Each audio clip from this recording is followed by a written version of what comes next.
The Chicago Bulls just wrapped up their final game of this summer league run, and the one prevailing thought that I have coming out of this game, and maybe even overall in summer league, despite the good play from Noah Essengay and Modest Buzelis having a great game as well over this stretch, is that the Bulls will be dumb not to find a way to bring Yuki Kawamura to at least the Chicago Bulls G League team. We're going to talk about it all and more right after this.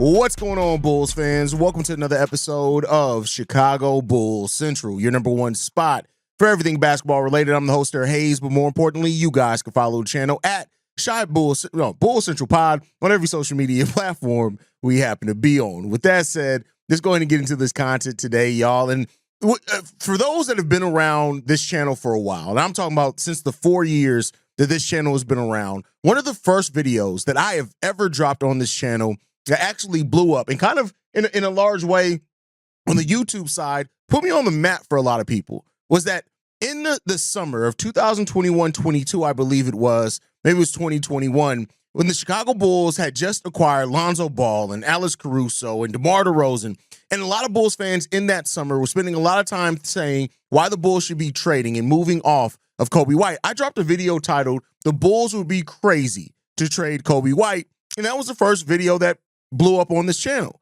Well, I'm here to tell you something else, right? Not nearly as big of a notion or anything, but the Chicago Bulls would be crazy not to try to find a way to keep Yuki Kawamura in their system. Whether that's a two-way contract, whether that means he's willing to accept a normal G League contract, whatever it takes to get Yuki Kawamura to stay here in your system, I think that the Bulls need to do.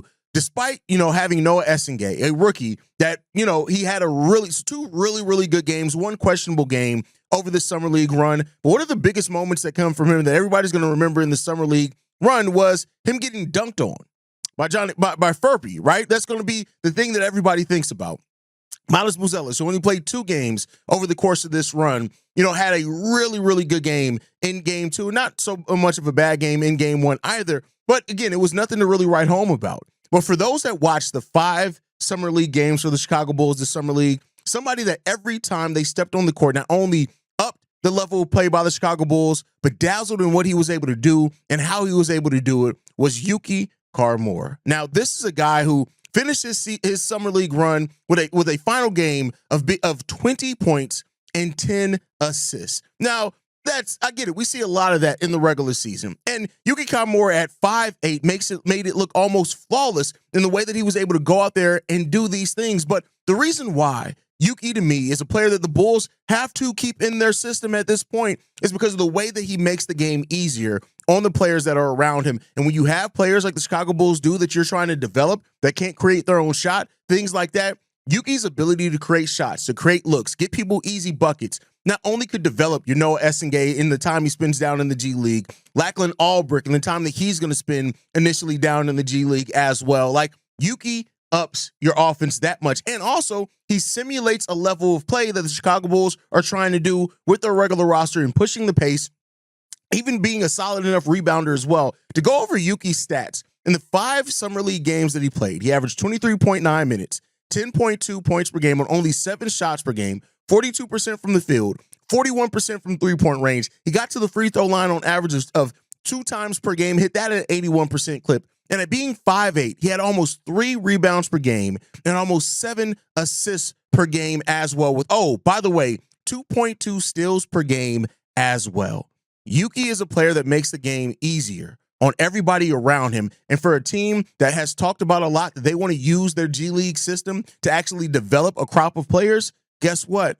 To do that, you need somebody who's going to help. You need coaching. You need a lot of things that are down there that work well. But Yuki's a guy that absolutely brings that at just about every way that you can ask for it for the Chicago Bulls potentially.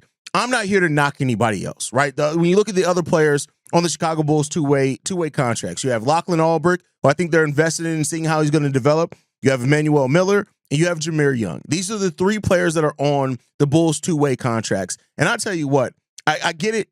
Even if you want to look at Jameer Young with his 40-point game, that's great. It was one game, but he had a really good G League season last year. I can understand if you want to keep him as a scorer, but Emmanuel Miller, to me, as a guy that's, on the bigger, considered a big or whatever, but he's still a guy that I look at and I say, yeah, I can see why you would need him or consider moving on from him. You can find bigs and maybe even keep him around on a G League contract. But to me, Yuki has shown enough of that. And this isn't even to talk about what he can do for merch sales and things like that, things that Jerry Reinsdorf loves, right, is that money aspect. But that when you watch Yuki play the game of basketball, it's hard not to see how he doesn't make everything easier on his players. And the thing with that, too, is that we barely scratched the surface of Yuki as a scorer. You saw a little bit of it in this final Summer League game because of the players that we had out. But Yuki himself can be a player that you still can develop enough scoring-wise also. Yuki is somebody who deserves to stay. And I tell you what, Yuki Kawamura could very well be the next guy if the Bulls do not decide to sign him to a two-way contract or whatever it is that we look back on and say, you remember that guy who the Bulls had in their system this summer and that they let go to walk away for nothing, that they decided that he wasn't worth keeping around even though he had a really good run for you? I'm not here to always, and I'm not somebody who gets caught up. Like there are some people that say things like, oh, we got our Josh Giddey replacement if we don't keep Giddey. I'm not saying that. I think that's ridiculous to say, right? I'm not going to get caught up in that. But in just the realistic ways in that you can use Yuki Kawamura to this team, he helps you in so many of those ways, in meaningful ways. This isn't just surface level where it's like he's just helping a little bit. No, he actually helps the Bulls develop young players. And, of course, win G League games, which, not to say a lot of you guys watch G League, but, again, a little personal enjoyment out of it for me as somebody who watches every single G League game. Of course, I would love Yuki Kawamura to be here. I think that Yuki has done enough. He's shown enough, and he's done it consistently enough to prove that he's somebody that deserves to stick around. Now, whether he ends up developing into some great NBA talent or not, that remains to be seen on how he's going to be able to overcome the size limitation. And that is going to be something he's going to have to overcome if he wants to be an NBA player. No knock to him. It just is a reality of it that's done. But he's somebody that's worth seeing if he can do that. He's worth putting in the investment to see what he can turn into, because even if he does not turn into an NBA player, what he will do over that time is give you somebody that can not only help you evaluate your guys, but develop the guys that you have to have down there in the G League. We shall see what's going to happen, man. The Bulls have had players much worse than Yuki Kawamura down there, and guys they've kept around for years in those roles. Yuki's somebody that I think he has earned it with the way that he played this Summer League. If anybody earned a two-way contract with the way that they played this Summer League run, it's Yuki Kawamura. And if AK and Eversley feel different on that, I just don't know what they're seeing.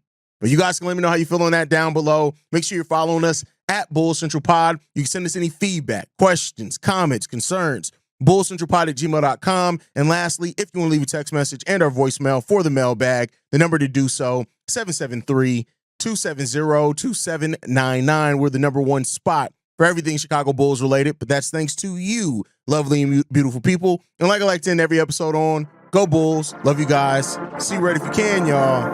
Peace. This has been a presentation of the Break Media.